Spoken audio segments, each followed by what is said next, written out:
লক্ষ্য হচ্ছে আমাদের দেশমাতা তিনবারের গণপ্রজাতন্ত্রী বাংলাদেশ সরকারের তিনবারের সাবেক প্রধানমন্ত্রী বিএনপি চেয়ারপারসন দেশনেত্রী বেগম খালেদা জিয়া আজকে দীর্ঘ 1 মাস যাবৎ এবারকার হাসপাতালে ভর্তি।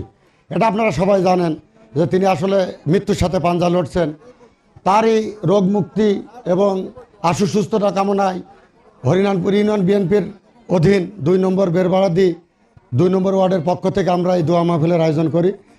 আমাদের দেশনেত্রী আপসের নেত্রী, বাংলাদেশের 18 কোটি মানুষের নেত্রী, এখন আর সে শুধু বাংলাদেশ না সারা বিশ্বে আপনারা জানেন যে বাংলাদেশের যত মসজিদ মাদ্রাসা ধর্মীয় প্রতিষ্ঠান ছিল সব জায়গায় তার রোগ মুক্তির জন্য একটা দোয়া হয়েছে এবং সবাই দল বল নির্বিশেষে এখন সে আর আসলে এক কথায় বলা যায় সে আর বিএনপির এখন নেত্রী না, তিনি বাংলাদেশের 18 কোটি মানুষের নেত্রী। তিনি আমাদের দলের চেয়ারপারসন।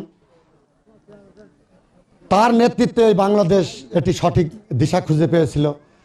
আপনারা জানেন 1991 সালে সে প্রথম ক্ষমতা গ্রহণ করার পর